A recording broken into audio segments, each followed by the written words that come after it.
Vamos a tomar el contacto ahora con Paula Bravo, ex secretario ejecutivo de la Comisión Interamericana de Derechos Humanos, para conversar sobre lo que está ocurriendo en Perú, la represión policial y la vulneración de los derechos humanos, que ha sido tema precisamente de distintos organismos internacionales que han puesto el ojo sobre lo que está pasando, no solamente las protestas en Lima, sino que también, por ejemplo, sobre la militarización en Puno, que se vio ayer, ¿no es cierto? Esta zona del Perú que ha estado altamente movilizada y que ha sido mencionada por la presidenta Dina Boluarte como una zona intervenida por radicales, incluso remanentes de grupos terroristas. ¿Cómo está usted, Paulo? Buen día. Buen día, muchas gracias por conectarse con toda Latinoamérica desde su visión como ex secretario ejecutivo de la Comisión Interamericana de Derechos Humanos, además asesor de la Oficina Regional del Artículo 19, director ejecutivo de Washington Brussels Office, contarnos cuál ha sido su impresión de lo que está sucediendo en Perú. Efectivamente, la presidenta Dina Boluarte ha respaldado a la policía, ha señalado que hay investigaciones, pero no han cambiado las prácticas que han puesto la alerta del mundo sobre la represión y las muertes que se ha cobrado, además, la represión en las protestas. Sim, efectivamente parece que as palavras da presidenta não têm efeito na realidade do país, porque mientras chama um diálogo nacional, sigue com a repressão das forças estatais de maneira desproporcionada em contra os manifestantes. Não? Em Peru, muito claramente passa hoje uma das situações mais desafiadoras da região, porque, uma vez mais, a maneira por a qual os estados da região manejam ou administram protestas sociais estão no centro da continuidade ou da natureza democrática de seus governos. Nós sabemos que os estándares internacionais apontam a que os estados devem actuar sobre a base da licitude dos protestos e não da estigmatização dos protestos. Em seu pronunciamento ayer, a presidenta estigmatizou os manifestantes, chamando-lhes com palavras que não são adequadas, e isso tudo, obviamente, vai generando aún mais insatisfação social. Então, é muito importante hoje que, para administrar esta crise, se responda a situações de graves violação dos direitos humanos e o manejo das forças públicas puedan ativar-se bajo enfoque de direitos humanos e bajo o suposto de que não constituem uma ameaça ao ordem público e o direito à protesta social. ¿Cuáles son, a su juicio, las situaciones más complejas que se han visto en Perú? Bueno, os operativos de segurança do Estado estão actuando de maneira a reprimir as protestas sociais pacíficas. Imagens já estão sendo difundidas no sentido de que algumas das manifestações que se realizavam de maneira muito pacífica simplesmente foram reprimidas de parte das autoridades estatais, o que afeta o núcleo essencial do direito à manifestação, a manifestação do própria livre pensamento, não? E também os hechos que passaram em la universidade com o ataque, a invasão com tanques militares às instalações universitárias, violam a liberdade acadêmica, estão totalmente em contra a uma visão incluso do espaço universitário como um espaço de proteção e, bueno, a maneira por a qual os manifestantes e os estudantes sofreram malos tratos de parte da polícia também são hechos que chamam muito a atenção. E, obviamente, que o número de pessoas fallecidas é um número que é alarmante, não? Ou seja, é muito importante que as forças de segurança do país possam atuar de maneira a garantizar o uso de armas adequado, menos letais, de maneira progressiva e proporcional. E ayer, por último, a informação da ocupação militar ou do processo de militarização da região do Puno. Lo estamos vendo em imagens. Atenção, porque isso não é parte dos estándares de proteção social.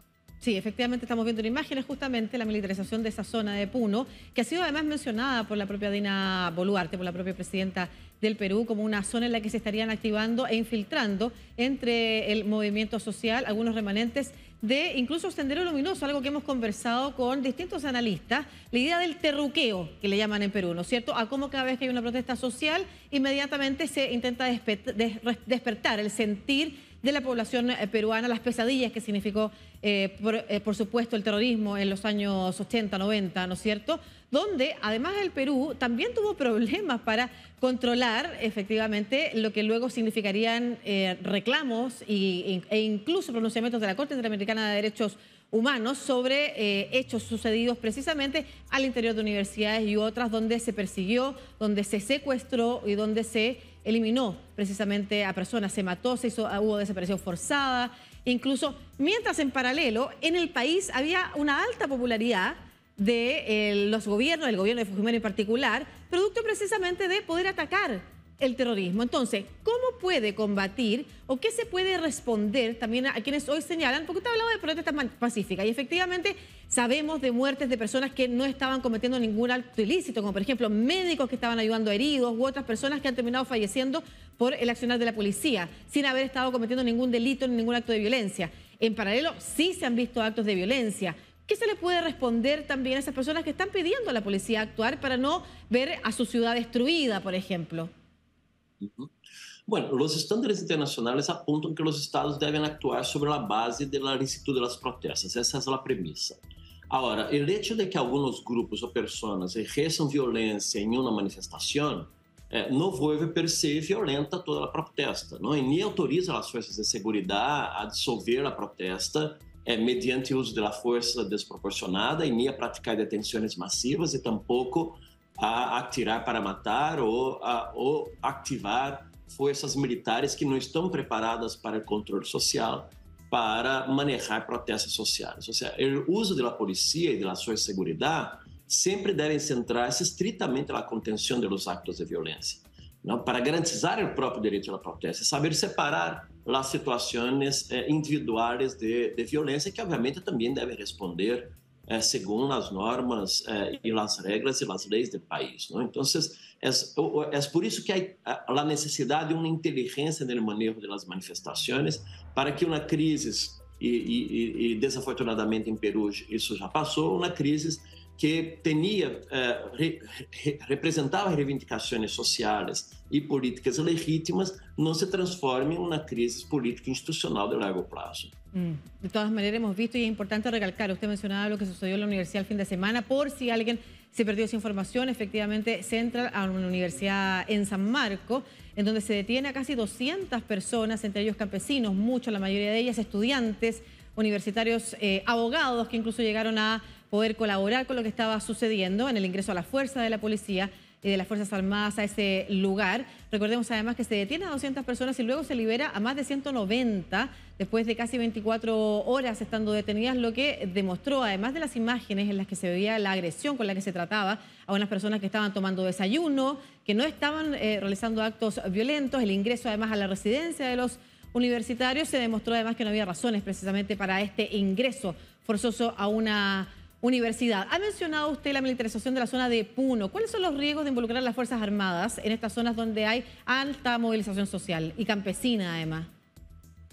Bueno, en verdad las Fuerzas Armadas no son capacitadas y tampoco tienen función constitucional de actuar en materia de seguridad ciudadana, ¿no? Entonces hay problemas de formación y de uso de protocolos que cada vez que se activa las fuerzas militares están bajo riesgo porque no son las fuerzas más adecuadas para ese tipo de manejo de control social. Además de eso, la verdad es que nuestra región tiene todo un histórico traumático del uso de las Fuerzas Armadas para fines de ejercicio del poder. Y todo eso, de alguna manera, activa la memoria de los peores tiempos dictatoriales en nuestra región.